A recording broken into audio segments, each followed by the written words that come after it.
I am Alicia, 41 years old. To the world, I'm a ghost protecting the most powerful figures in America. But to my own family, I am just a failed delivery driver. The breaking point was that evening at the lavish engagement party in Chevy Chase. The moment I walked in, my own sister, Kay, smirked and introduced me to her billionaire in-laws. This is Alicia. She drives a truck delivering meal prep kits. If you need anything shipped, just ask her. The whole room burst into laughter. My parents stood there, nodding along, their eyes filled with shame and pity as they looked at me. They didn't know that a Sig Sauer P229 was still warm under my jacket after protecting the Secretary of State just 30 minutes prior. They thought I was a bottom feeder needing charity. They had no idea that just one phone call later would make the most powerful man in that room tremble and bow his head to me. Let me know where you are watching from, and hit subscribe if you have ever been looked down upon by your own flesh and blood. The truth is about to be exposed. There is a specific kind of peace that comes with cleaning a weapon. It's mechanical. It's logical. It makes sense in a way that my family never has. I was sitting at my kitchen island, the smell of Hoppa's No. 9 solvent filling the air. A scent that smells like discipline to me, but would probably smell like violence to my mother.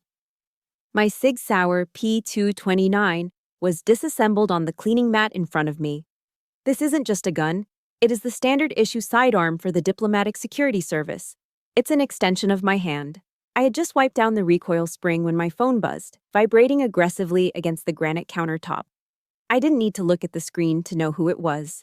The rhythm of the vibration felt demanding. It was Kay. I wiped the oil from my fingers with a microfiber cloth before tapping the green icon. Alicia? Finally! Kay's voice chirped, shrill and tinny through the speaker. She filled the screen of my iPhone. Even on a casual Tuesday afternoon FaceTime call, my younger sister looked like she was ready for a photo shoot. Her hair was blown out to perfection, likely a $60 session at the salon down the street. She was wearing a Tory Burch silk blouse that probably cost more than my parents' monthly grocery budget. Behind her, I could see the pristine, beige living room of her condo. Everything curated, everything fake. Hello, Kay, I said, my voice flat. I glanced down at my own attire, a faded flannel shirt and a pair of worn-in Levi's. You're not doing that mechanic stuff again, are you? Kay squinted at the screen, noticing the black smudge of gun oil on my thumb. Ugh, never mind. Look, I don't have much time. I have a nail appointment in 20 minutes. I just needed to go over the protocol for tomorrow night. Protocol. That was a word I used for motorcades and extraction points. Kay used it for seating charts and appetizers. I know the time, Kay. 7 o'clock. Chevy Chase, I said, reaching for the slide of my pistol to inspect the barrel. Right. But listen. She leaned closer to the camera, her voice dropping to that conspiratorial whisper she used when she was about to say something insulting, disguised as advice. I was thinking about what you should wear. Do you still have that navy blue dress? The jersey knit one. The one you wore to Aunt Linda's funeral 3 years ago. I paused. I knew exactly which dress she meant. It was shapeless, made of cheap polyester, and slightly faded at the seams. It was something I bought at a clearance rack because I hadn't had time to shop between missions in Kabul and DC.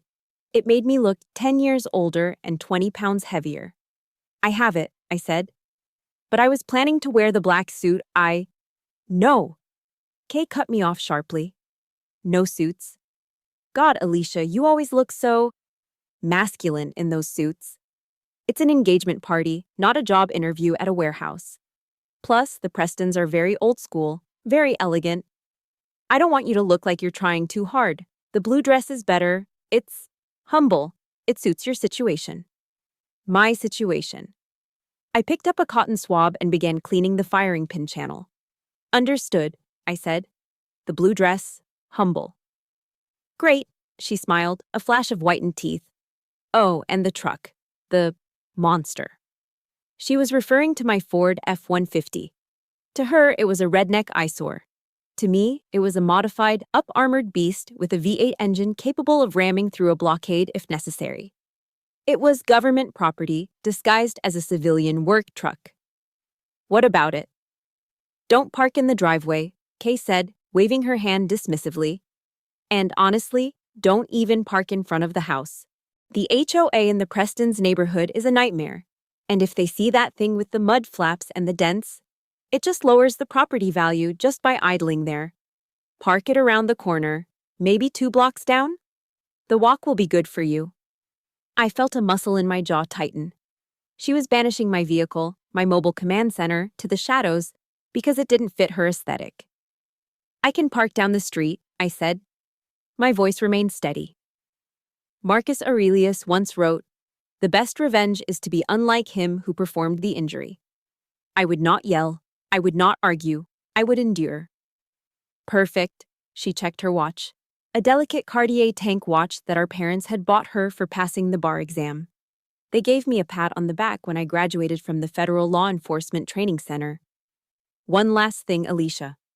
And this is important. She looked me dead in the eye through the screen. The smile vanished. When people ask, and they will ask, because they are polite, about what you do. She paused, sighing as if my existence was a heavy burden she had to carry. Just keep it vague. Say you work in logistics support, or that you help manage deliveries. Do not launch into stories about driving long haul or whatever it is you do with those boxes. Gerald's father is a senator, Alicia. I don't want to be embarrassed by blue-collar talk. Logistics, I repeated, and deliveries. Exactly. Keep it short. Smile, eat the hors d'oeuvres, and try to blend into the wallpaper. Okay, I have to run. Love you. The screen went black before I could say goodbye. I sat there in the silence of my kitchen. The love you echoed in the empty room, sounding as hollow as a spent shell casing. Slowly, methodically, I began to reassemble the Sig Sauer. Slide, spring, guide rod, frame, click, snap. The weapon was whole again, cold, heavy, and ready. I stood up and walked over to the wall near the pantry. It was a dark corner of the kitchen, shadowed by the refrigerator. Hanging there, slightly crooked, was a wooden plaque with a brass plate. The U.S. Department of State Diplomatic Security Service Award for Valor. Presented to Special Agent Alicia Cooper. For courage under fire during the Benghazi evacuation. It was dusty. I hadn't looked at it in months. My parents had never looked at it. Not once. When they visited, my mother had actually hung a calendar over it because she said the government seal looked too aggressive. I reached out and straightened the frame. Kay wanted me to be small. She wanted the sister who drove a beat-up truck and wore cheap polyester. She needed that version of me. If I was the failure, then she was the success. If I was the dark, she was the light. It was the only dynamic my family understood. I could have told her right then on the phone. I could have told her that logistics meant coordinating the movement of nuclear assets. I could have told her that the boxes I delivered sometimes contained classified intelligence that kept the country from going to war. But I didn't. Because that wasn't the role they assigned me in the Cooper family script. Fine, Kay, I whispered to the empty room, turning off the lights. I'll wear the faded dress. I'll park in the dark. I will be your shadow. But shadows have a way of growing when the sun starts to set. There is a verse in the book of Mark, chapter 6, verse 4, that I have recited to myself more times than I can count while lying awake in lonely hotel rooms halfway across the world. A prophet is not without honor, but in his own country, and among his own kin, and in his own house. I am no prophet, I don't claim to be. But the sentiment holds a heavy, suffocating weight. It explains how I can be trusted with the life of a visiting prime minister on Monday and treated like a charity case by my mother on Tuesday. This misunderstanding didn't happen overnight. It wasn't one big lie that exploded. It was a slow, creeping erosion of the truth that started exactly 15 years ago. I remember the day clearly. It was a crisp Sunday in November. I had just driven back from Glencoe, Georgia, fresh out of the Federal Law Enforcement Training Center. I was 26, exhausted, but buzzing with an electric kind of pride. I had just earned my badge. I was officially a special agent with the Diplomatic Security Service. I walked into my parents' house, the same house in the suburbs with the manicured lawn and the American flag by the porch, bursting with news. My father was in his sanctuary, the living room. He was sunk deep into his leather recliner, a lukewarm beer on the coaster, his eyes glued to the oversized television screen. Sunday night football was on.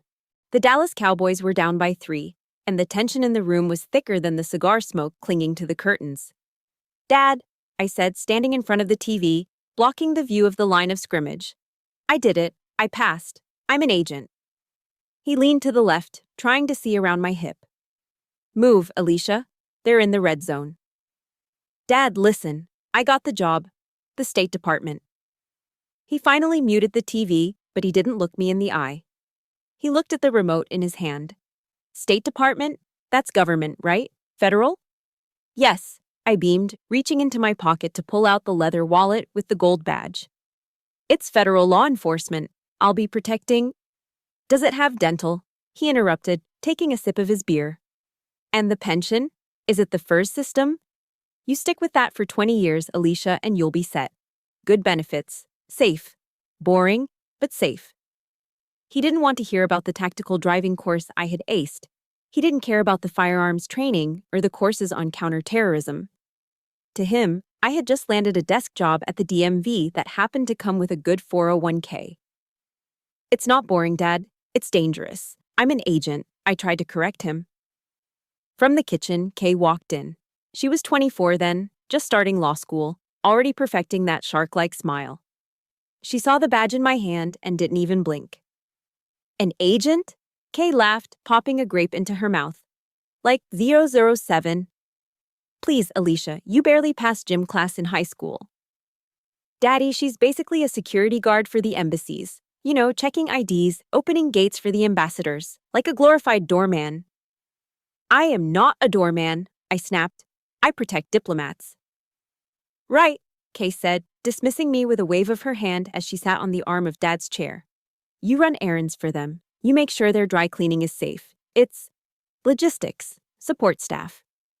Dad unmuted the TV. The crowd roared. "Touchdown." "Well," Dad grunted, eyes back on the screen. "Just make sure you sign up for the life insurance. Can't be too careful if you're driving around DC traffic." That was the moment the seed was planted. Over the next decade and a half, Kay watered that seed with envy and malicious precision. She couldn't stand the idea that her older sister might be doing something cool or heroic while she was buried in contract law paperwork. So, she became my translator to the family. When I was deployed to Kabul to secure the embassy perimeter, Kay told the aunts and uncles, "Alicia is working overseas, some sort of government courier job. She delivers paperwork." When I was assigned to the Secretary of State's protective detail, traveling on Air Force 2, Kay told the neighbors, "She's in transportation now. She drives the vans for the government officials, you know, shuttling them around." And eventually, as the game of telephone warped the truth, driving the vans became driving a truck. And delivering sensitive documents became delivering packages. By the time I was 35, in my parents' minds, I was essentially a glorified Uber Eats driver with a government clearance. It wasn't just words, it was actions. 3 months ago, I came home to find an envelope in my mailbox. It was a card from my mother. I opened it, expecting maybe a birthday check or a family newsletter. Instead, a frantic flutter of paper scraps fell onto my kitchen floor. I knelt down to pick them up. They were coupons, clipped from the Sunday newspaper. Subway, buy 1 6-inch sub, get 1 free. Arby's, 2 classic roast beef sandwiches for $6, Jiffy Lube, $10 off your next oil change. There was a sticky note attached to the Jiffy Lube coupon in my mother's handwriting. "Alicia, honey, I know you put a lot of miles on that truck of yours, and gas prices are so high right now. I thought these might help with lunch on the road. Don't be too proud to use them. Love, Mom." I stood there in my kitchen, holding a coupon for a roast beef sandwich, while my tactical vest sat on the chair next to me. They didn't do it because they were evil. My parents aren't villains in a comic book. They are just average. They are terrified of anything they don't understand, and they are obsessed with appearances. The truth is, their indifference hurts more than hate. Hate implies that I matter enough to provoke a reaction. Indifference tells me I am nothing but background noise. If you have ever felt like the black sheep because your family refuses to see your true worth, I need you to pause for a second. Press that like button right now. It's a small signal to the world that we exist. And tell me in the comments below, I am not who they say I am. Let's confuse the algorithm with the truth. I looked at those coupons and I finally understood the ecosystem of the Cooper family. For Kay to be the golden child, the successful, wealthy, brilliant lawyer, she needed a contrast. She needed someone to be below her. If I were a high-ranking federal agent protecting world leaders, I would be her equal. Or worse, I might overshadow her. My parents couldn't handle that. They needed the narrative to be simple. Kay is the success. Alicia is the struggle. That order kept them safe. That order kept them comfortable. They believe I am a failure, I said to the empty air of my apartment, crumpling the Arby's coupon in my fist. Because believing I am a failure makes them feel successful. So, I let them believe it. I let them have their comfort. I let them have their small, tidy little lies. But tomorrow, the lies were going to collide with my reality. Because while they thought I was driving a delivery truck, I was preparing to command a motorcade that would shut down the entire Capitol Beltway. And God help anyone who stood in my way. At 05 net hours, the tarmac at Dulles International Airport is a desolate, wind-swept expanse of gray concrete. The air smells of burnt jet fuel and freezing rain. It's a smell that triggers a specific physiological response in me. My heart rate slows down, my pupils dilate, and the world narrows into a grid of potential threats. I stood by the rear door of the armored SUV, my delivery truck, as my family calls it. But this morning, it wasn't carrying boxes. It was part of a 3-vehicle convoy waiting to receive a high-value asset. A foreign witness, vital to a federal trafficking case, was stepping off a C-130 transport plane. Perimeter is tight, Cooper, the voice crackled in my earpiece. It was Martinez, one of the Marines from the embassy security detail. We have eyes on all exits. I tapped my comms. Copy that. Keep the engine running. We move the second feet hit the ground. The ramp of the aircraft lowered with a mechanical whine. A gust of wind whipped my short hair across my face, but I didn't flinch. 6 Marines in full combat gear flanked the witness. They moved with a synchronized, lethal grace that you only see in men who have trusted each other with their lives. As they approached my vehicle, the lead Marine, a sergeant major with a jaw like granite, stopped in front of me. He didn't smile. He didn't need to. He gave me a sharp, respectful nod. A recognition of rank and capability.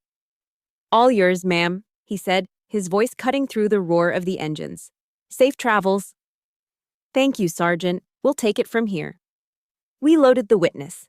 The door slammed shut with a heavy, reassuring thud of bulletproof steel. Jerry, my RSO, regional security officer, slapped the hood of the truck twice. He walked up to my window as I shifted the heavy vehicle into gear.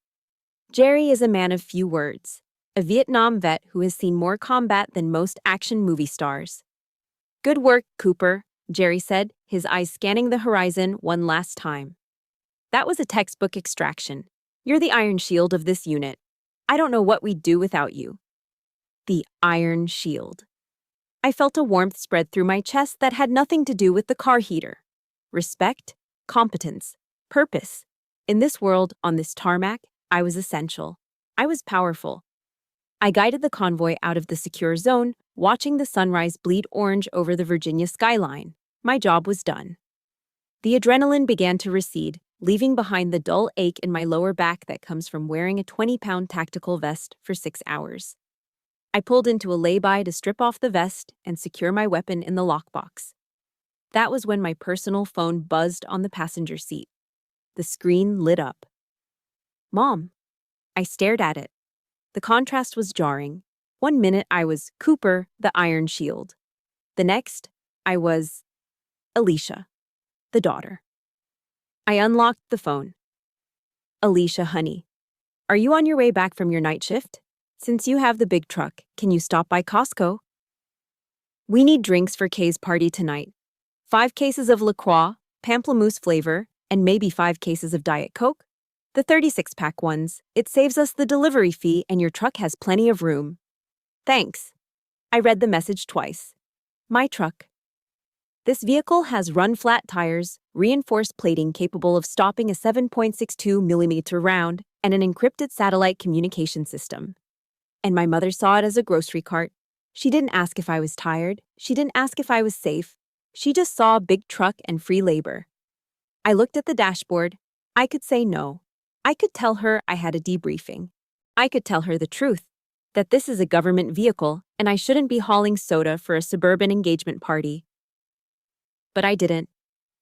Because the conditioning runs deep. Because fighting them takes more energy than just doing the damn task. Copy that, I whispered to no one, putting the truck in drive.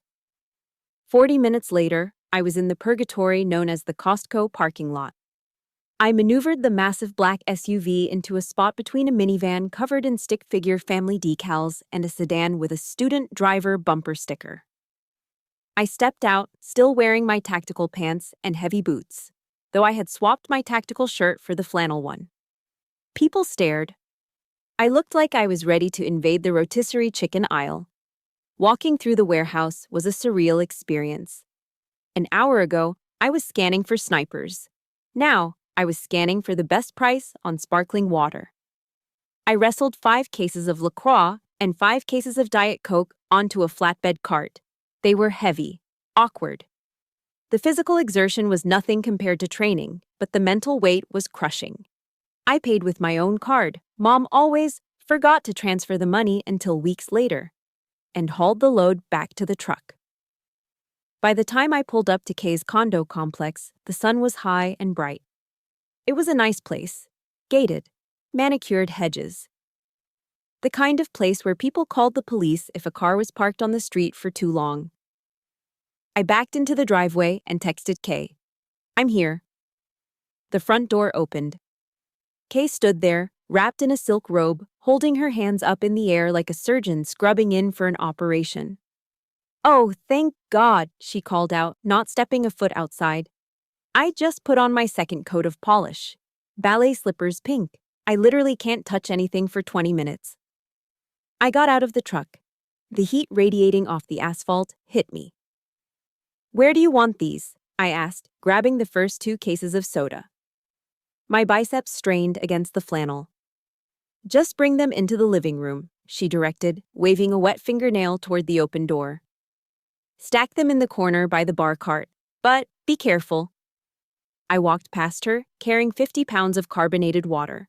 I smelled the chemical tang of acetone and expensive perfume. It replaced the smell of jet fuel in my nose. Careful, Kay shrieked as I stepped onto the entryway. I just had the hardwood floors refinished last week. Do not drag those boxes, Alicia. Lift them.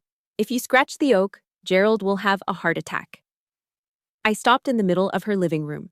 My boots that had kicked down doors in training simulations, squeaked slightly on the pristine, polished wood. Sweat trickled down my spine. I've got it, Kay, I grunted, lowering the boxes slowly. Make sure they're straight, she added, leaning against the door frame, blowing on her nails. And try not to track any dirt in. Your boots look dusty. Did you come from a construction site or something? I looked up at her. The airport, I said quietly. Ugh, the airport, she wrinkled her nose. So germy. You should probably wash your hands before you touch any of the food prep stuff later. I set the last case of Diet Coke down. Clunk. I'm the Iron Shield, I thought to myself, the words sounding bitter and distant now. Here, in this house, I wasn't a shield. I wasn't an agent. I was a mule. A mule with dirty boots who needed to be careful not to scratch the precious floor of the Golden Child. I stood up, wiping my hands on my jeans. Is that all? I asked. For now, Kay smiled, checking her reflection in the hallway mirror. Thanks, Alicia. You're a lifesaver. Honestly, paying for delivery is just such a scam when you have a truck, right? Right, I said. A scam. I walked out the door, back to my armored beast, feeling smaller than I ever did on the tarmac. The walk from where I parked my truck took exactly 12 minutes. Kay had been right about one thing. The neighborhood was pristine. It was Chevy Chase, Maryland, a place where wealth whispers rather than shouts. The streets were lined with ancient oak trees that formed a canopy over the road, blocking out the stars. The houses were set far back from the street, hidden behind wrought iron gates and manicured boxwood hedges. I walked along the sidewalk, the heels of my old shoes clicking unevenly on the pavement. The navy blue polyester dress Kay had insisted I wear felt heavy and suffocating against my skin. It didn't breathe. It clung to me in all the wrong places, making me feel less like a woman and more like an improperly wrapped package. As I rounded the corner onto the Whitley estate, the silence of the neighborhood was replaced by the low hum of a social event in full swing. The driveway was a parking lot of European engineering.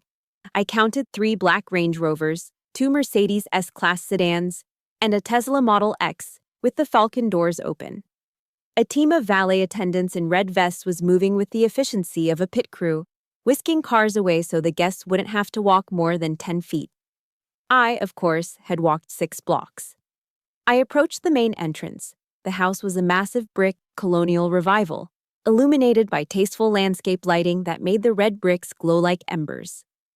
A man in a black suit stood at the base of the front steps. He held a clipboard and wore an earpiece. He looked like private security, probably ex-police, judging by the way he stood with his hands clasped in front of his belt buckle.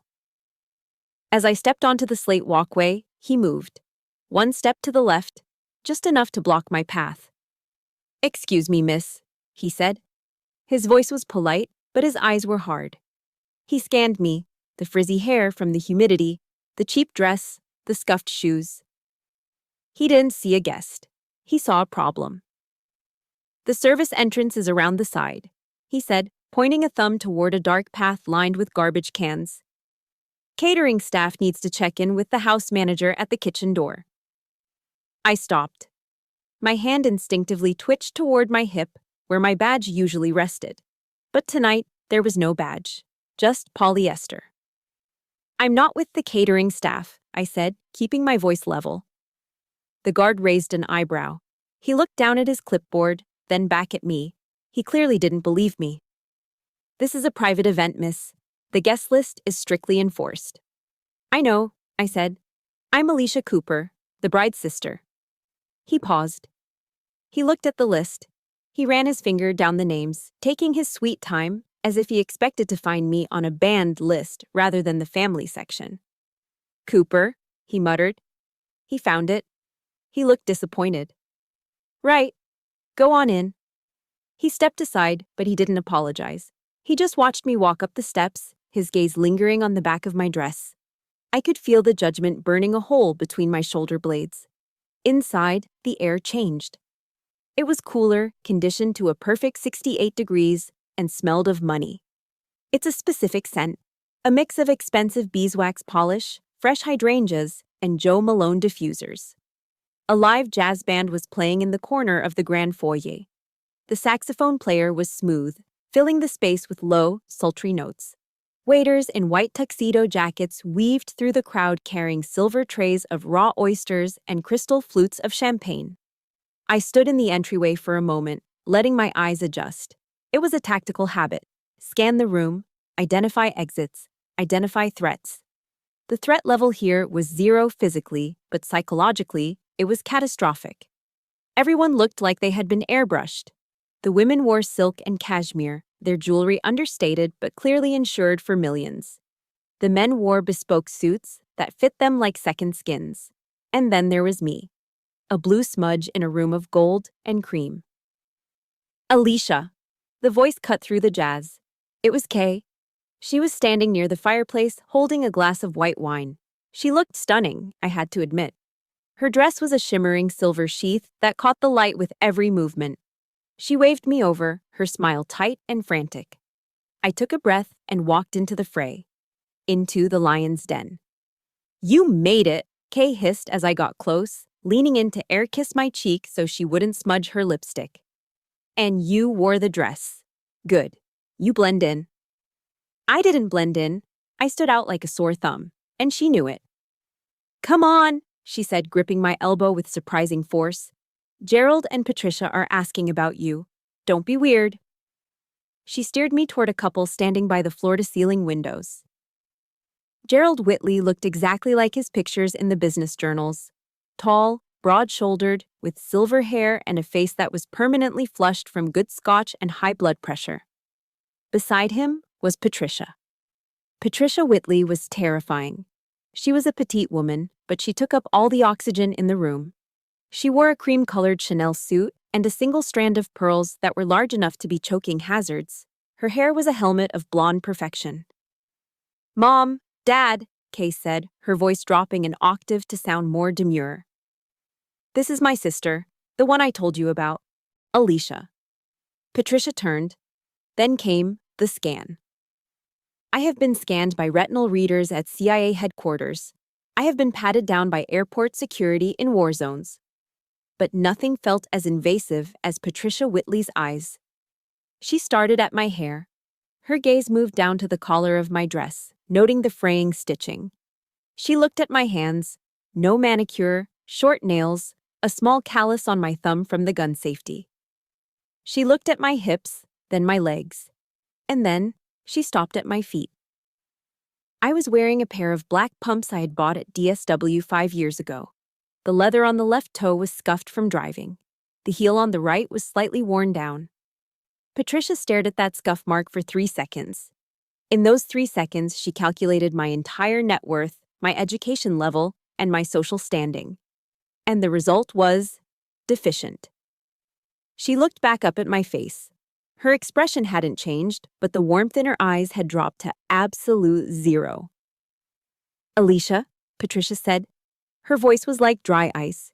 "We've heard so much about you." "It's nice to meet you, Mrs. Whitley," I said, extending my hand. She looked at my hand for a split second before taking it. Her handshake was limp, like she was afraid she might catch something. "Kay tells us you're quite the traveler," Gerald boomed, trying to fill the silence. "Driving all over the country. Must be interesting seeing the real America from the road." He spoke loudly, as if I were hard of hearing or slow to understand. "It has its moments," I said neutrally. "Alicia is very free-spirited," Kay interjected quickly, resting her head on Gerald's shoulder in a show of daughterly affection. "She doesn't like the corporate grind like we do. She prefers the open road. No bosses, no deadlines, no structure, just her and the boxes." "No structure?" I almost laughed. My life was defined by the strictest structure on the planet. Chain of command, rules of engagement, federal law. "Is that so?" Patricia asked, tilting her head. A small, pitying smile played on her lips. "I suppose that must be freeing. Not everyone is cut out for ambition, I suppose. Some people are just happier living simply." "Exactly," Kay said, squeezing Gerald's arm. "Alicia is all about the simple life." I stood there, surrounded by millionaires, holding a glass of water I didn't want, listening to them rewrite my life into a tragedy of wasted potential. "Well," Gerald said, clapping his hands together, "the world needs people to move things around, doesn't it? Essential services and all that." "Indeed," Patricia murmured, turning her attention back to a waiter passing with a tray of caviar blinis. "Someone has to do it." They turned away from me, the conversation effectively over. I'd been assessed, categorized as the help, and dismissed. I stood alone in the middle of the room, clutching my purse against the cheap polyester of my dress. My gun, usually a comforting weight against my ribs, was miles away in the lockbox of my truck. I felt naked without it. But the night wasn't over. The crowd was growing, and Kay's friends, the sharks in suits, were starting to circle. I could feel their eyes on me, sensing the weakness, smelling the blood in the water. The circle formed around me before I could escape. It was a predatory formation, one I had seen wolves use in nature documentaries, but here the predators were wearing Brooks Brothers suits and holding tumblers of single malt scotch. These were Kay's friends, the DC up-and-comers, corporate lawyers, lobbyists, and junior partners who measured their self-worth in billable hours and the horsepower of their leased BMWs. "So, you're the sister," said a man who had introduced himself as Brad. He was leaning against a marble pillar, swirling the ice in his glass. He had the kind of face that had never known a day of hardship. Smooth, tanned, and smug. Kay says you're in distribution. Something like that, I said, gripping my glass of sparkling water. I work in secure logistics. Logistics, Brad repeated, chuckling as he glanced at his friends. That's a fancy word for it. My cousin tells girls he's in petroleum transfer engineering when he pumps gas in New Jersey. The group erupted in laughter. It was a sharp, performative sound. No, but seriously, another guy chimed in, loosening his tie. It's the gig economy, right? Everyone is doing it. Freedom. Be your own boss. I respect the hustle. He didn't respect the hustle. His tone dripped with sarcasm. I'm curious, though, Brad continued, taking a step closer, invading my personal space. When you're driving those trucks, do you get to keep the stuff that people don't pick up? Like, if someone orders a meal kit and isn't home, do you just take it? Must save a fortune on groceries. Yeah, a woman in a red dress giggled. Do you eat the leftovers? Is that a perk of the job? My hand tightened around my glass. The crystal etched into my palm. I thought about the cargo I had transported that morning. A witness who had seen a cartel execution. If I had kept him, it would be kidnapping. The cargo I transport is strictly monitored, I said, my voice low. And it's not food. Sure, Brad winked. Whatever you say. Hey, does Uber Eats have a dental plan yet? Or is that still just a dream? More laughter. I felt the heat rising up my neck. Not from shame, but from a dark, simmering rage. I could dismantle Brad in 3 seconds. A strike to the solar plexus, a sweep of the leg. He would be on the floor gasping for air before his expensive scotch hit the rug. But I couldn't. I was in the blue polyester dress. I was Alicia the failure. Actually, a voice boomed from behind me. It was my father. For a split second, a foolish, childish part of me thought he was coming to save me, to tell these entitled brats to back off, to say, my daughter serves her country. I turned to look at him. He was holding a glass of red wine, his face flushed with the excitement of being near the elites. She's just stubborn, my father said, shaking his head with a theatrical sigh. He looked at Brad, desperate for approval, desperate to be part of the joke. We tried, didn't we, honey? He gestured to my mother, who was hovering nearby. We told her to go back to school, community college, get a nursing degree, something stable. But no, Alicia likes to drive. She likes looking at the scenery. My stomach dropped. He wasn't saving me. He was selling me out. He was using my humiliation as currency to buy his way into their conversation. Community college is a great option, the woman in red said, her voice dripping with false sympathy. It's very accessible. She wouldn't listen, my father continued, avoiding my eyes. Always had to do things the hard way. That's Alicia for you, a bit of a rough diamond, very rough. Dad, I said, the word coming out like a warning. What? He looked at me, feigning innocence. I'm just telling them the truth. You could have been a paralegal like Kay suggested. Air conditioning, a desk, but you prefer the open road. He made it sound like I was a hobo jumping on freight trains. My work requires a level of focus and judgment that most people wouldn't understand, I said, looking directly at Brad. My voice was steady, cutting through the laughter like a knife. One mistake in my line of work doesn't result in a paperwork error. It results in catastrophe. The circle went quiet for a beat. My tone had shifted. The delivery girl had just spoken with the authority of a field commander.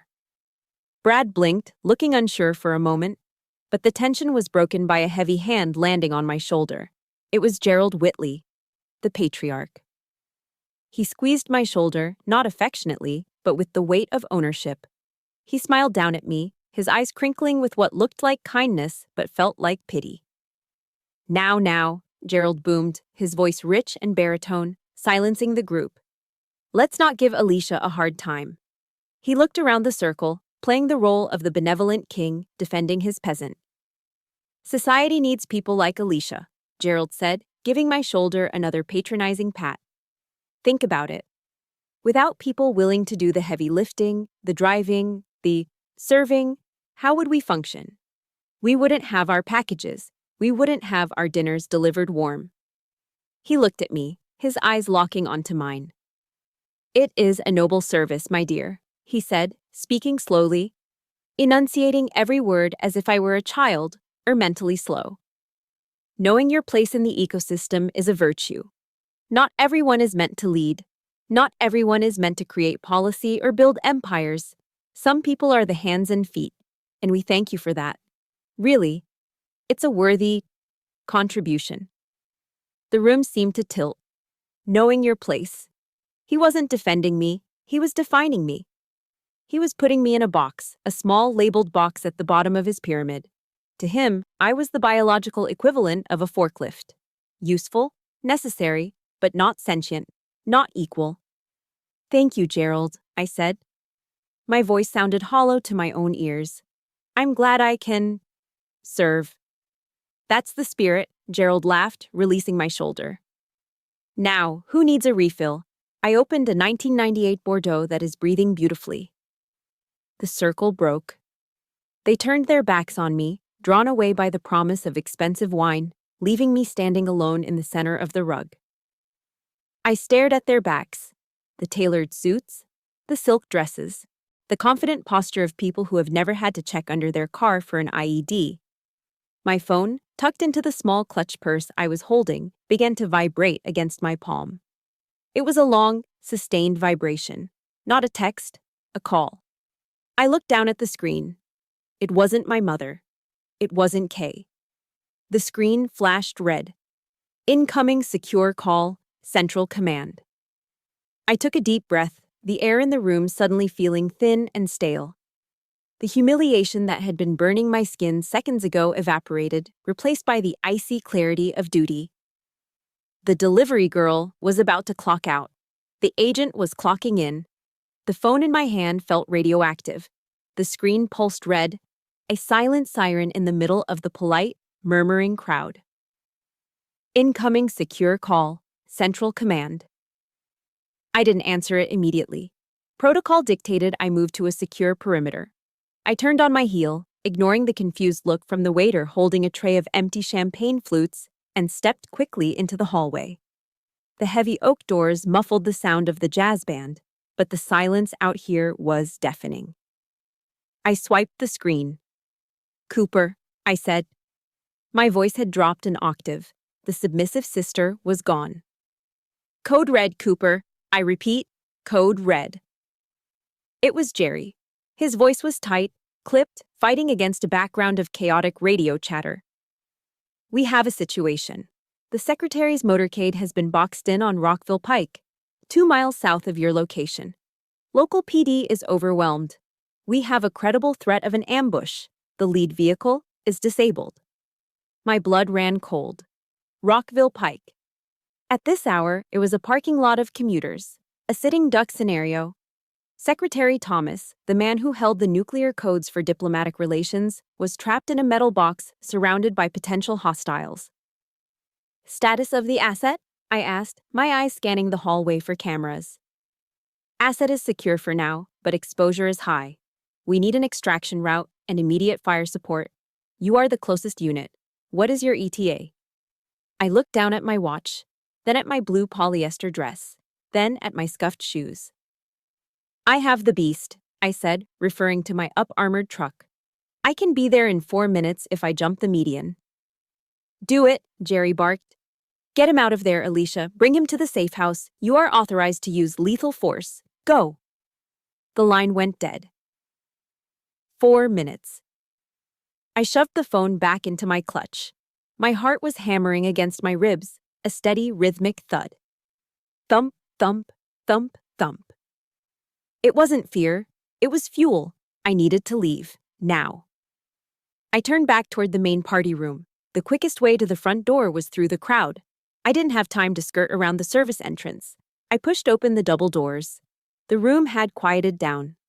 Gerald Whitley was standing by the fireplace, tapping a spoon against his crystal glass. Clink, clink, clink. He was preparing to make a toast. The guests were freezing in place, turning their attention to the patriarch. I moved. I didn't walk. I cut through the room with a stride that was too long, too purposeful for a party guest. I wasn't weaving through people. I was calculating trajectories. "Excuse me," I muttered, brushing past Kay's friend, Brad, nearly knocking the scotch out of his hand.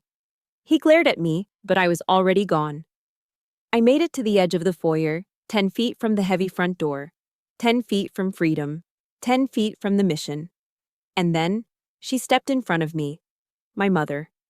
She materialized from the crowd like a blockade. In her right hand, she held a large silver cake knife. It was ornate, with a pearl handle, glinting under the crystal chandelier. Behind her, a waiter was wheeling out a 5-tier cake covered in white fondant and sugar flowers. "Alicia?" she whispered, her voice hissed through clenched teeth. She blocked my path physically. "Where do you think you are going? Gerald is about to speak." "I have to leave, Mom," I said. I didn't stop moving until I was inches from her face. "Right now, emergency." She didn't step aside. Instead, she raised the knife slightly, not as a weapon, but as a pointer, gesturing indignantly at the room. "Emergency?" she scoffed. Her eyes darted around to see if anyone was watching us. "What kind of emergency, Alicia? Did someone order a salad and forget the dressing? Did a box fall off the truck?" "Mom, move," I said. My tone was icy. It was the voice I used to order civilians to get down during a raid. But she wasn't a civilian. She was my mother, and she was immune to my authority. "You are not ruining this," she said, her voice rising. "Kay has worked for months on this night. We are about to cut the cake. It's tradition. You cannot leave before the cake is cut. It's social suicide." "I don't care about the cake," I said, my patience snapping like a dry twig. "I have to go." She stared at me, her face twisting into a mask of incredulity. She looked at my cheap dress, my desperate expression, and then she laughed. A short, cruel sound. "You can't wait 10 minutes?" she asked loudly. Heads began to turn. Gerald stopped tapping his glass. The room fell into an awkward silence. Is the customer that important? Are they starving? Is the world going to end if someone doesn't get their meal kit on time? I looked at her. I looked at the silver knife in her hand. It was a tool for celebration, for sweetness, and she was using it to cut me open. I thought about telling her. I thought about screaming, "I am going to save the Secretary of State from an assassination attempt." But I looked at their faces. Gerald's annoyed frown, Kay's mortified glare, the guests' amused smirks. They wouldn't believe me. They didn't want to believe me. They wanted the delivery driver. They wanted the failure. So I gave them what they wanted. I looked my mother dead in the eye. My face went blank. The mask of the ghost slid into place. "Yes, Mom," I said, my voice carrying across the silent room. "The customer is very hungry, and they get very angry when I'm late." My mother's jaw dropped slightly. She looked validated, yet disgusted. "Go then," she sneered, stepping aside and waving the knife toward the door as if banishing a stray dog. "Go do your job. Don't expect us to save you a piece." I didn't look back. I walked past her. I walked past the cake. I walked past Gerald, who was shaking his head in theatrical disappointment. As I pushed open the heavy front door, stepping out into the cool night air, I heard my mother's voice one last time. She wasn't whispering anymore. She was apologizing to the nearby guests, ensuring her social standing remained intact. "I'm so sorry, everyone," she said, her voice dripping with fake sorrow. "Alicia?" Well, she's always had a problem with priorities. It's a lack of education, really. Just very unmannered. Unmannered. The door clicked shut behind me, severing the connection. The silence of the driveway hit me. The cool air filled my lungs. I didn't run to the truck. I sprinted. My heels dug into the gravel, but I didn't care. I reached the Ford F-150, my beast, and ripped the door open. I vaulted into the driver's seat. If you have ever had to walk away from people who claim to love you just to save yourself or to do what you knew was right, I need you to pause and hit that like button right now. Do it for the boundaries we have to set. And tell me in the comments, I choose my mission. Let's show the world that walking away takes more strength than staying. I slammed the door shut, sealing myself inside the armored cocoon. The smell of leather and gun oil replaced the scent of expensive perfume. I punched the ignition.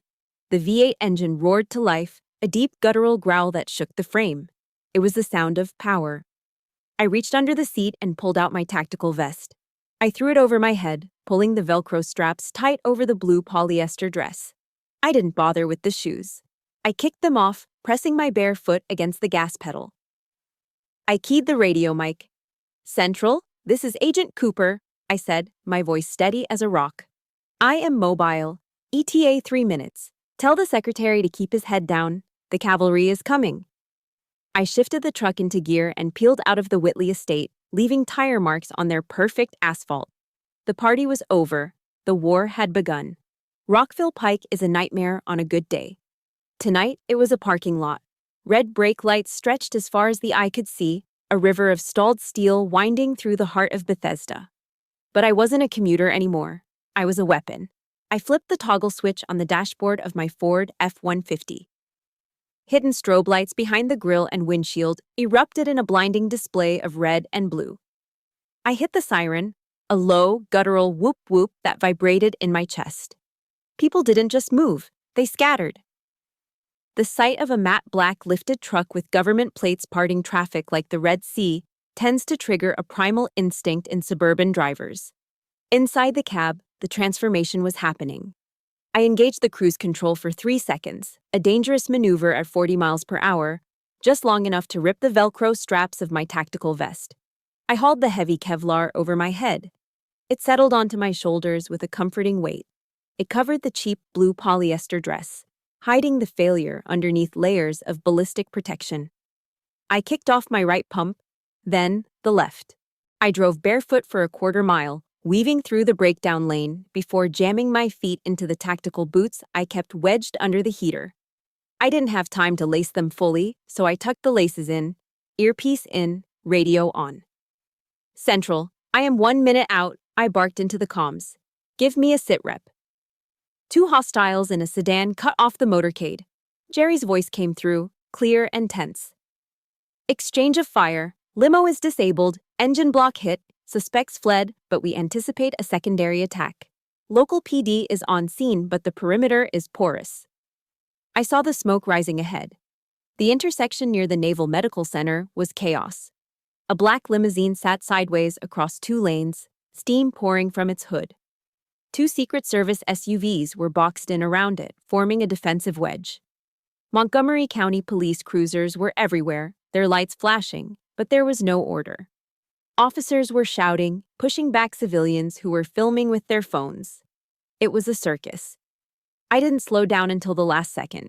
I drove my truck up over the concrete median, shredding the landscaped grass, and slammed the brakes right next to the lead police cruiser.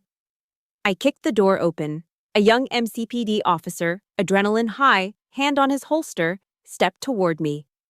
"Ma'am, get back in the vehicle. This is a crime scene," he yelled, seeing a woman in a flannel shirt and unlaced boots jumping out of a truck. I didn't stop walking. I reached to my belt, not for a weapon, but for the leather wallet clipped to my waist. I flipped it open. The gold badge of the Diplomatic Security Service caught the strobe lights. "Federal agent," I shouted, my voice cutting through the siren noise. "Stand down, officer." The cop froze. He saw the badge. He saw the vest. He saw the look in my eyes. A look that said I had authority over his entire existence right now. "I need a perimeter established at 100 yards, I ordered, pointing to the intersection. "Push those civilians back. If anyone crosses that line, you detain them.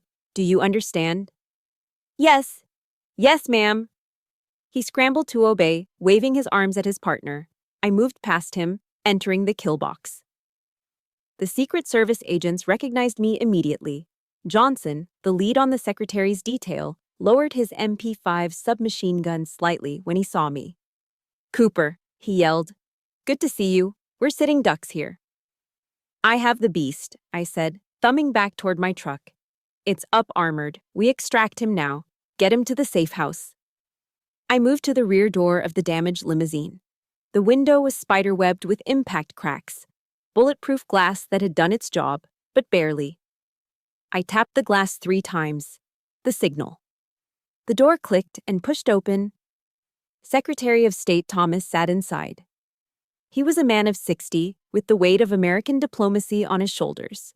He looked shaken, his tie loosened, holding a secure briefcase against his chest. When he looked up and saw me, his shoulders visibly dropped. The tension left his face. "Agent Cooper," he exhaled, a breathy laugh escaping him. Thank God. When I heard local support was coming, I was worried. I didn't know it was you.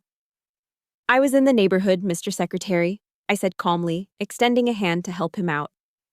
"Let's get you out of this tin can." "I trust you," he said simply. He took my hand. Think about that. The man who negotiates treaties with hostile nations, the man who advises the president, trusted me with his life. He didn't care about my dress. He didn't care about my bank account. He cared that I was the best. We moved quickly. I shielded his body with mine, guiding him toward my truck. The Marines and Secret Service formed a phalanx around us. I opened the passenger door of my truck. "Get in.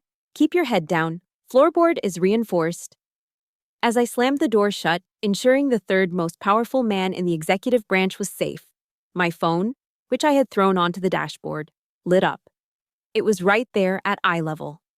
The screen was bright against the dark interior. A text message from Kay. I shouldn't have looked. But in the split second before I climbed into the driver's seat, my eyes caught the preview. "Kay, you are a disgrace to this family. Mom is crying in the bathroom because of you. Don't bother coming back. We don't want you here." I stared at the words. Disgrace. Behind me, sirens wailed. Beside me, the Secretary of State was waiting for me to drive him to safety. Around me, federal agents were following my lead. And on that screen, I was a disgrace because I didn't stay to eat cake. The irony was so sharp it felt like a physical blow. It was absurd. It was tragic. It was hilarious. "Agent Cooper," the secretary asked from the passenger seat, his voice low. "Is everything all right? We need to move." I looked at the phone one last time. I didn't delete the message. I wanted to keep it. I wanted to remember exactly what they thought of me while I was busy saving the world. I reached out and flipped the phone face down.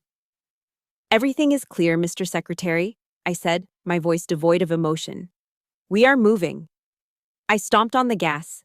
The truck surged forward, pushing through the debris, leaving the chaos behind. But we needed a place to go. The safe house in McLean was compromised by the traffic. The embassy was too far. I needed a secure location, close by, with high walls and gated access, somewhere off the grid for 20 minutes until the backup team could arrive with the helicopter. I ran the mental map of Chevy Chase. There was only one place that fit the criteria. I gripped the steering wheel tight. Fate, it seemed, had a very twisted sense of humor tonight. "Central," I radioed in. "I am diverting to a temporary secure location. Mark my coordinates." I turned the wheel hard to the left. We were going back to the party. "Mr. Secretary," I said, keeping my eyes on the rearview mirror where the smoke from his disabled limousine was still rising into the night sky. "We can't wait here on the shoulder. The extraction team is 10 minutes out, and this position is compromised. We need hard cover. Now." Secretary Thomas looked out the window at the gridlocked traffic of Rockville Pike. He was calm, but I saw his hand tightening on the handle of his secure briefcase. "Where do you suggest, Agent Cooper? The embassy is too far." "My sister's in-laws," I said, the words tasting like ash in my mouth. "The Whitley estate. It's 3 minutes from here. High brick walls, gated access, minimal sightlines from the street. It's the only viable safe house in this sector." He looked at me, then at my tactical vest, then at the determined set of my jaw. "Do it," he said. I spun the steering wheel hard to the left. The Ford F-150's tires screeched as I jumped the curb, bypassing a stalled intersection. 3 minutes later, I was barreling down the tree-lined streets of Chevy Chase again. I didn't slow down for the gate this time. It was open. Guests were leaving early, likely due to the disturbance I had caused earlier. I drove the massive truck right up the center of the driveway, ignoring the frantic waves of the valet staff. I slammed on the brakes directly in front of the main entrance, parking diagonally across the steps. My truck blocked a Bentley and a Porsche, boxing them in. "Stay here," I instructed the secretary. "Keep your head down. Give me 30 seconds to clear the room and secure the perimeter." "Copy that," he nodded. I unlocked the door and stepped out. The air was still cool, smelling of expensive cologne and exhaust fumes. I placed my hand on the grip of my Sig Sauer P229, now openly holstered on my hip, and marched up the stairs. I didn't knock. I placed my boot against the heavy oak door and shoved it open. It swung inward with a heavy thud, crashing against the interior wall. The sound silenced the room instantly. The party had thinned out, but the core group was still there. Gerald, Patricia, Kay, my parents, and about 20 close friends were gathered in the foyer, nursing their drinks and dissecting the drama of my earlier exit. When I stepped into the light, I looked like an alien invasion. I was barefoot in tactical boots, wearing a Kevlar vest over a blue polyester dress, with a radio coil running up my neck and a federal firearm on my hip. But they didn't see an agent. They didn't see the gun. They were so blinded by their own narrative that they only saw the delivery girl who had ruined their night. Kay was the first to react. She broke away from a group of bridesmaids, her face contorted in a mask of pure, unadulterated rage. "You!" she shrieked, pointing a manicured finger at me.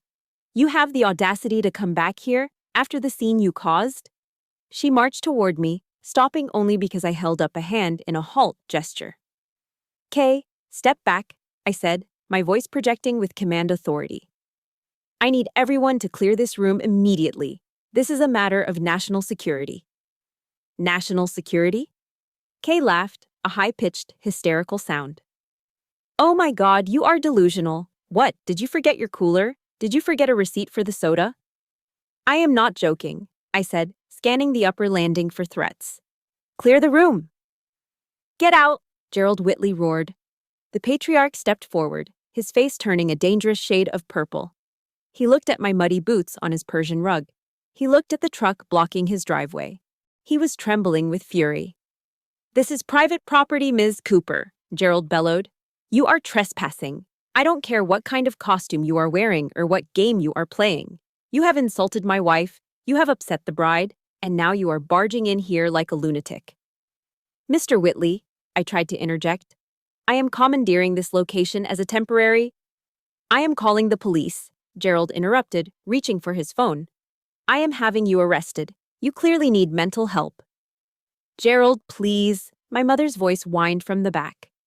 She pushed her way to the front, dragging my father with her. My parents looked at me with a mixture of horror and exhaustion. To them, this wasn't a tactical operation. This was their daughter having a mental breakdown in front of the most important people they knew. "Alicia, stop it," my mother pleaded, wringing her hands. "Just go. Haven't you done enough damage? Why are you wearing that vest? You look ridiculous." "I am working, Mom," I said through gritted teeth. "Working?" My father stepped forward. The shame in his eyes was palpable. He looked at Gerald, then at me, and decided he needed to distance himself from his failure of a daughter one last time. "You are a disgrace, Alicia," my father spat out. The words hung in the air, heavy and toxic. "Look at you, barging into a respectable home, shouting orders. For what? Did you lose your job? Are you here to beg for money because you got fired from the delivery route? Dad, listen to me." "No, you listen," he shouted, pointing a shaking finger at my face. "You make us look like fools. You make us look like trash. All of this drama, just because you drive a truck. Just because you deliver lunchboxes for a living and you can't handle that your sister is a success." The room was deadly silent.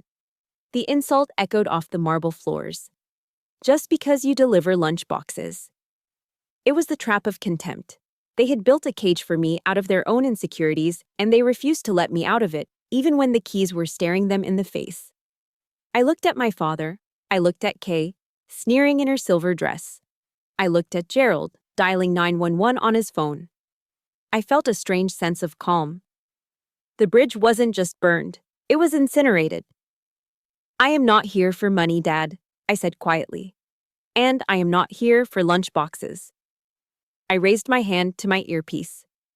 Asset is entering the structure, I said into the mic. What are you talking about? Kay snapped. Who are you talking to? You are insane. Before I could answer, the heavy front door behind me, which I had left ajar, swung open wide. Two massive Secret Service agents in dark suits stepped in, MP5 submachine guns held at the low ready. They scanned the room in a split second, their presence instantly changing the atmospheric pressure of the house. Kay gasped and took a step back. Gerald dropped his phone. And then, stepping through the phalanx of agents, came the Secretary of State. He looked tired, disheveled, and smelled of smoke. But he was unmistakably Thomas J. Preston, the man whose face was on the news every night. He walked right up to me, ignoring everyone else in the room. Agent Cooper, the secretary said, his voice loud and clear in the stunned silence. Perimeter secure? I looked at my father, whose mouth was hanging open. I looked at Kay, whose face had gone pale as a ghost. Perimeter is secure, Mr. Secretary, I said. Welcome to the safe house. Perimeter is secure, Mr. Secretary, I said. The words hung in the air for exactly 1 second. Then, the world turned inside out. The heavy oak front door didn't just open, it was breached. Two large men in dark, ill-fitting suits burst through the gap I had left. They moved with the terrifying speed of a tactical entry team. They didn't look like party guests. They looked like sledgehammers. Federal agents, hands! Show us your hands! The shout was deafening, bouncing off the marble floors and high ceilings of the Whitley foyer. The lead agent, a man I knew as Johnson, swept the room with the muzzle of his MP5 submachine gun. He wasn't aiming at anyone specific, but the threat was universal. Make a hole, clear the center, Johnson barked. Panic is a funny thing. It strips away the veneer of civilization instantly. The wealthy guests, CEOs, lawyers, socialites, didn't argue about property rights anymore. They scrambled. They dropped their crystal glasses. They backed up against the silk wallpapered walls, hands trembling in the air, terrified that this was a robbery or a raid. Gerald Whitley, who seconds ago had been threatening to have me arrested, stumbled backward, knocking over a pedestal table. His face went from purple to chalk white. What is this? He stammered, holding his hands up, palms open. I didn't move. I stood in the center of the chaos, barefoot in my boots, watching the Red Sea part. And then, he walked in. Secretary of State Thomas J. Preston stepped through the doorway. He looked exactly like he did on CNN, only realer. He was 62, with silver hair and the kind of gravitas that you can't buy, no matter how rich you are. His suit jacket was dusty from the explosion on the highway, and his tie was askew, but his presence was undeniable. He carried the weight of the United States government in his stride. The room went silent. A vacuum-sealed silence. Gerald Whitley froze. He blinked. He squinted. He was a man who donated heavily to political campaigns. He knew faces. He knew power. He looked at the man standing in his hallway. He looked at the Secret Service detail flanking him. Mr. Secretary, Gerald whispered. The arrogance drained out of him like water from a broken dam. Gerald was holding a glass of 1998 Bordeaux in his right hand. As the realization hit his brain that the third most powerful man in America was standing in his foyer, his fingers simply stopped working. Smash. The crystal goblet hit the pristine white Persian rug. The sound was like a gunshot in the silence. The dark red wine exploded outward, staining the white wool like a fresh crime scene. Gerald didn't even look down. He couldn't take his eyes off the secretary. Secretary Thomas didn't look at Gerald. He didn't look at Kay, who was standing with her mouth open, her face a mask of confusion and horror. He didn't look at my parents, who were pressed against the wall like frightened children. He walked straight to me. He stopped 2 feet away. He looked at my Kevlar vest, my radio coil, and the sweat on my forehead. Then, in front of everyone, he reached out and placed a firm, fatherly hand on my shoulder. It was a gesture of immense respect. Cooper, the secretary said. His voice was warm, tired, but loud enough for the back row to hear. You did it again. That was a hell of a call on the extraction route.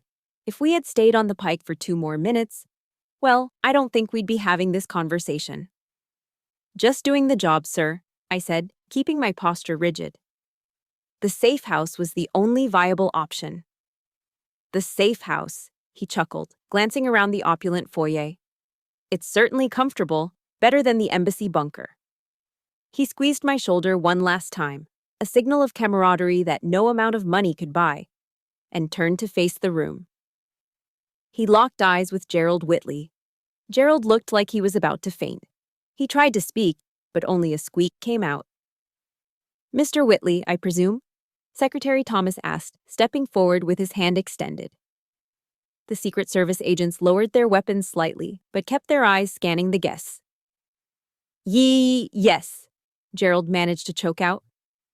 Yes, Mr. Secretary. I am honored. We didn't. I must apologize for the intrusion, the secretary said, shaking Gerald's limp hand. My motorcade was ambushed on Rockville Pike. We took heavy fire. My lead vehicle was disabled. Gasps rippled through the room. Ambush, heavy fire, these were words from the news, not words for a Chevy Chase cocktail party.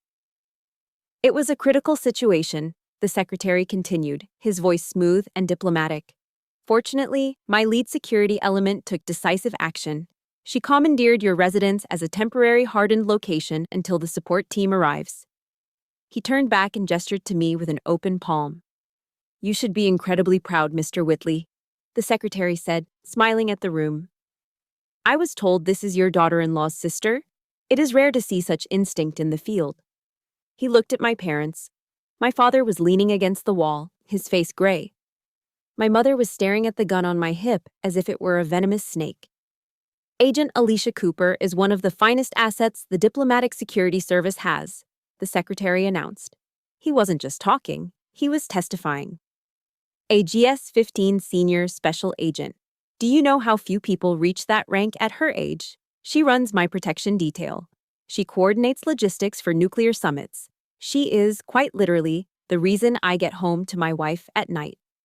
GS-15, Senior Special Agent, Nuclear Summits. The words hit the room like mortar shells. I watched Kay. Her eyes flicked from the secretary to me. I saw her brain trying to process the data. The delivery driver, the boxes, the logistics. Logistics, Kay whispered, the word slipping out of her mouth like a curse. Yes, logistics, the secretary nodded, hearing her. Secure logistics, the most complex kind. Cooper here moves mountains so we can do our jobs. He turned back to Gerald, who was staring at the red stain on his rug, then at me. He looked at me with new eyes. He saw the vest not as a costume, but as armor. He saw the delivery truck outside not as an eyesore, but as a tank. We had no idea, Gerald stammered. She never said. She wouldn't, the secretary said, his tone sharpening just a fraction. She's a professional. Silent professionals don't brag. They just serve. He looked at me again. I owe you a drink when this is over, Cooper. Maybe something better than the water you were drinking earlier. I'll take a rain check, sir, I said. Chopper is 3 minutes out. We need to move you to the landing zone in the back garden. Lead the way, agent, he said. I looked at my family one last time. My mother was crying. Not the fake social tears she used for effect. These were real tears of shock and humiliation. She realized that the rude daughter she had chased away with a cake knife had just brought the U.S. government into her living room. My father couldn't meet my gaze. He looked at the floor, and Kay looked small. In her shimmering silver dress, surrounded by her expensive things, she looked insignificant. Her success as a corporate lawyer felt like a child's game compared to the reality that had just walked through her door. Alicia, Kay started, her voice trembling. I didn't answer. I didn't smile. I didn't gloat. I just tapped my earpiece.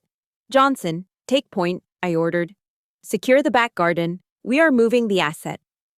Copy that, boss, Johnson replied loud and clear. Boss. I turned my back on them. I turned my back on the spilled wine, the shocked faces, and the years of being the failure. I walked the Secretary of State through the kitchen where I had been told to use the service entrance just an hour ago. But this time, I wasn't carrying soda. I was carrying the weight of the world, and I had never felt lighter. The extraction was textbook perfect. Within 12 minutes, a secondary convoy of black SUVs had swarmed the driveway of the Whitley estate. A distinct, rhythmic thumping filled the air as a medevac helicopter loitered overhead, its searchlight cutting through the darkness of the Chevy Chase night. I stood by the open door of the lead vehicle, watching Secretary Thomas climb inside. Before the door closed, he looked back at me one last time and gave a sharp salute. "Get some rest, Cooper," he said. "That's an order." "Yes, sir," I replied, returning the salute. The heavy door slammed shut. The convoy peeled out, tires crunching over the gravel, red and blue lights reflecting off the terrified faces of the neighbors who had gathered at their windows. And then, silence returned. It wasn't the polite, murmuring silence of a cocktail party. It was the heavy, suffocating silence of a courtroom after a guilty verdict has been read. I stood alone on the driveway, the adrenaline beginning to drain from my system, leaving behind a cold, crystal-clear clarity. I turned around. They were all standing there by the front steps. My parents, Kay, Gerald, and Patricia. They looked like statues in a museum of regrets. Gerald Whitley was the first to move. The bluster, the arrogance, the booming voice of the patriarch, it was all gone. In its place was the trembling anxiety of a man who realized he had just threatened a federal officer with arrest in front of her boss. He walked toward me, his hands clasped together as if in prayer. He didn't look at my face, he looked at the badge on my belt. "Ms. Cooper?" "Ah, madam," Gerald stammered. He actually used the word, madam. I want to offer my sincerest apologies. Truly. There was a terrible misunderstanding tonight. He reached out a hand, then pulled it back, unsure if he was allowed to touch me. "We had no idea of your position," he continued, wiping sweat from his forehead with a silk handkerchief. "If we had known, obviously, the hospitality would have been different. I hope you won't hold my earlier outbursts against the family. It was just the stress of the evening." I looked at him. I saw the fear in his eyes. Fear of audits, fear of political fallout, fear of losing his social standing. "It wasn't a misunderstanding, Mr. Whitley," I said. My voice was quiet, calm, and utterly indifferent. "It was a revelation." "Please," he begged, forcing a smile that looked like a grimace. "Let's go inside. Let's open a bottle of the good vintage. Patricia can have the chef prepare something. We should celebrate your heroism." I didn't answer him. I looked past him to my parents. My mother was dabbing her eyes with a cocktail napkin. My father was staring at his shoes, unable to lift his head. "Why didn't you say anything?" my mother choked out, her voice shrill with accusation and embarrassment. "Alicia, why?" We thought you were struggling. We sent you coupons. We worried about you." She looked up at me, her eyes pleading for me to accept her narrative, to accept that her cruelty was actually misguided love. "We just wanted you to be safe," she sobbed. "We thought you were driving a truck because you had no other options. Why let us believe that?" I felt a ghost of a smile touch my lips. It wasn't a happy smile. It was the smile you give when you finally solve a puzzle that has plagued you for years. "You didn't think, Mom," I said. "You chose." "What?" She blinked, confused. "You chose to believe the lie," I said, stepping closer to her. The Kevlar vest felt like a shield against her emotional manipulation. "Because believing I was a failure was easier for you. It was comfortable. If I am the failure, then Kay is the star. If I am the charity case, then you get to be the benevolent parents." I gestured to the house, to the party, to the life they had built on appearances. The truth, that I am successful, that I am powerful, that I don't need you. That truth was inconvenient for your narrative, I said. So you ignored the signs. You ignored the reality. You wanted a delivery driver, so you made me one. My father looked up then. His eyes were red. Alicia, we are your parents. Biologically, yes, I nodded. But tonight, you made it very clear that I am also a disgrace and unmannered. I believe those were your words, Dad. He flinched as if I had slapped him. Finally, I turned to Kay. She was standing slightly behind Gerald, her silver dress looking wrinkled, her makeup smudged. The golden child had lost her shine. She looked at me with a mixture of jealousy and fear. For the first time in her life, she was the small one. You ruined my engagement party, Kay whispered, petulant to the end. No, Kay, I said softly. I saved your engagement party from being a crime scene, but honestly, I don't care. I looked at the ring on her finger, a big, heavy diamond paid for by a man who was currently terrified of her sister. Congratulations on the engagement, I said. I really hope your fiancé loves the truth more than he loves the fiction you spin. Because eventually the stories we tell about ourselves fall apart. I turned away. Alicia, wait, my mother called out. Where are you going? Stay, we can fix this.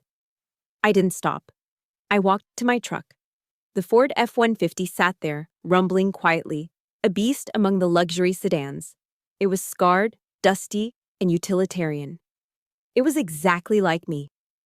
I climbed into the driver's seat. The leather was cool. The cab smelled of safety. I pulled my phone out to set the GPS. Ding. A notification slid down the screen. Bank of America. Direct deposit received. USDPT of state. Treasury amount, 15,000. Memo. Hazard pay, onesies code, red bonus. I stared at the number. $15,000 for 30 minutes of work. More than Kay made in 2 months of filing briefs. More than the value of all the coupons my mother had ever clipped in her life. I didn't feel arrogant. I didn't feel the need to run back inside and show them the screen. The validation didn't come from them anymore. It came from the work. It came from the mission. It came from me. I connected my phone to the Bluetooth speakers. I scrolled through my playlist until I found the only song that fit the moment. The opening piano chords of Frank Sinatra's My Way filled the cabin. And now, the end is near. And so I face the final curtain. I looked in the rearview mirror one last time. I saw them standing there, a huddled group of people shrinking in the distance, trapped in their golden cage of expectations and lies. I put the truck in gear. I've lived a life that's full. I traveled each and every highway. I pressed the gas. The truck surged forward, leaving the Whitley estate behind. I drove through the open gate, past the oak trees, and turned onto the main road. The highway stretched out before me, empty and dark, illuminated only by my headlights. But in the distance, on the horizon, the faintest hint of dawn was breaking. I wasn't their daughter anymore. I wasn't the sister. I wasn't the delivery girl. I rolled down the window, letting the cold wind hit my face, washing away the scent of stale perfume and old regrets. I was Agent Alicia Cooper. And I had a long drive ahead. I did it my way. If there is one truth I want you to take from my story, it is this. You cannot force people to respect you, especially when their disrespect serves their own ego. For years, I tried to shrink myself to fit into my family's small box. But I learned that a diamond doesn't stop having value just because it's hidden in the dark. The most expensive currency you can ever pay is your own peace of mind just to make others comfortable. Stop explaining yourself to people who are committed to misunderstanding you. Your worth is not defined by their validation. Sometimes the bravest thing you can do is simply walk away and succeed in silence. If my journey sparked a fire in you today, please hit that like button. It helps us find other black sheep who need to hear this message. I want to hear your story in the comments. Have you ever had to hide your true self just to keep the peace in your family? Or have you finally found the courage to drive away like I did? Type, I choose my way below to declare your freedom today. And don't forget to subscribe and turn on notifications so you never miss a story of justice and redemption. Until next time, stay strong and keep driving.